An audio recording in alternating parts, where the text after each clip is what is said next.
Сәлеметсіңдер ме балалар, каналыма қош келдіңдер. Бүгін гормондар арқылы гуморальдық реттелу тақырыбымен танысатын боламыз.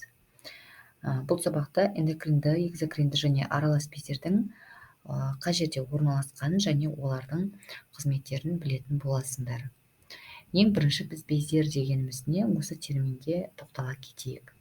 Бездер дегеніміз безді эпителий жасушаларынан тұратын мүшелерді айтамыз. Бездердің ішінде түзілетін заттарды секреция дейміз, ал бөлінетін заттарды секрет деп атайды.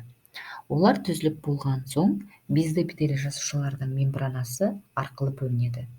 Безді эпителий жасушаларынан түзілген секреттердің қайда бөлінуіне байланысты оларды біз үш топқа ажыратамыз. Біріншісі ол сыртқы секреция бездері, екіншісі ішкі секреция бездері және үшіншісі аралас бездер. Сыртқы секреция бездерін біз экзогенді дейміз.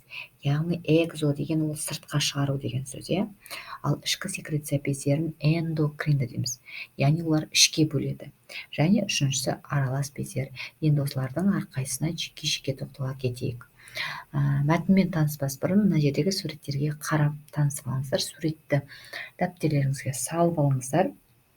Және де берілген мына жердегі 7 безді дәптерлеріңізге осы номердің нұсқасына жазып қойыңыздар. Бірінші суретте көрсетілген бұл бізде гипофиз, яғни баста орналасады.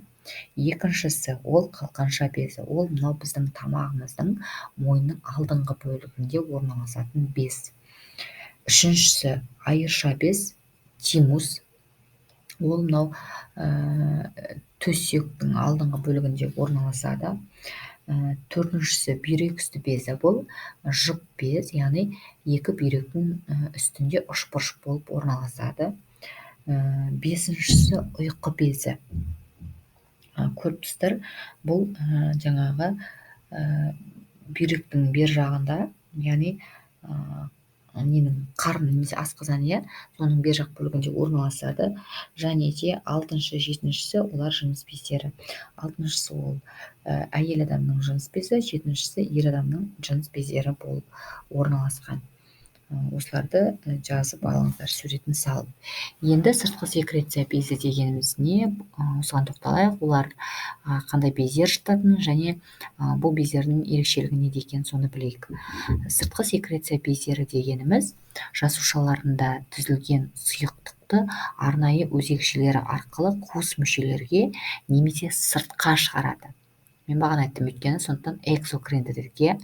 Сыртқа бөліп шығарушы мүшелерге мысалы бауыр өт бөледі, сүт бөледі, тер бөлінеді, адамдарда сілекей бөлінеді, ауыз қуысында мысалы, май бездері бөлінеді, және қарын және ішек бездері жатады, яғни сыртқа бөлуші мүшелерге.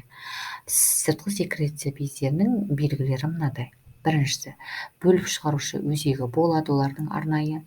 Секреттерді мүшелерге немесе дененің сыртына бөледі.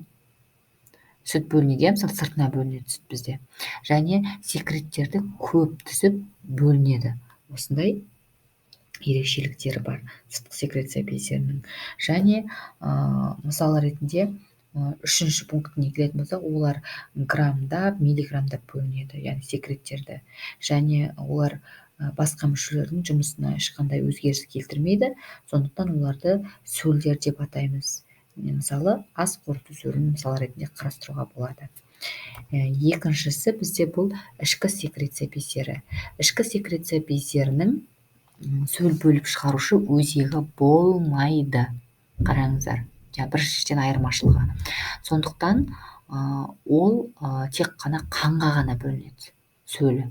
Бұларға гипофиз, баста орналасты, сыртқа шықпайды оныкі, мысалы эпифиз, қалқанша безі, қалқанша маңы безі, айырша безі және бүйрек үсті бездері жатады. Мына жерде мен жаңа қалқанша маңы безін айтпай кеттім, себебі ол қалқанша безінің артқы жағында орналасады бұл без. Бұлардың белгілеріне тоқталатын болсақ, бірінші сөл бөліп шығаратын өзегі болмайды. Жаңа айттым, сөлі тікелей қанға бөлінеді бұлар, және оның сөлін гормондар деп атаймыз. Гормондар өте аз мөлшерде бөлінеді, және олар бірнеше мүшеге және ұлпаға әсерін көрсете алады. яғни бұлардың басты ерекшелігі осындай болып келеді. Келесі бізде аралас бездер. Аралас деп атында тұрғандай, бұлар ішкі да сыртқы да секреция безіне жатады. Яғни олар бір мезгілде қанға гормондар, өзектерге сөл бөледі. Көрдіңіздер, екеуінде де. Сондықтан біз бұларды аралас бездер деп атаймыз. Ағзада, біздің ағзамызда, адамдарда 2 аралас бездер бар. Олардың бірі ұйқы безі, екіншісі жыныс бездері. Соңғылары, жаңағы көріп тұрсыздар, 5-ші, 6-шы, 7-ші номерде көрсетіліп тұр. Яғни ерекшелігі неде? Әйел адамдарда аналық жұмыртқа бездер бөлінеді, ер адамдарда аталық бездер бөлінеді. Ұйқы безі қанға инсулин, глюкагон гормондарын бөледі. Жыныс бездерінің сыртқы секрециялық белгісіне келетін болсақ, ер адамдарда, яғни сперматозоидтер бөлінеді, яғни ол сыртқа шығару. Айттық қой, біз аралас дедік. Сперматозоидтер бөлсе, әйел адамдарда жұмыртқа жасушасы түзіледі. Міне басты ерекшеліктері осындай. Және ішкі секрециялық белгісі, олар жыныс бездерінде түзілген жыныс гормондарын тікелей қанға бөлетін ерекшеліктері бар. Енді осы жерде біз гормондар деген термин анықтама бере кеткім келіп тұр біржолата. Гормон дегеніміз не? Сіздерге ертең тестте келеді, ұбт-да мысалы. Ол ішкі секреция бездері бөліп шығаратын, ағза мүшелерінің қызметін өзгерте алатын биологиялық белсенді заттарды атаймыз.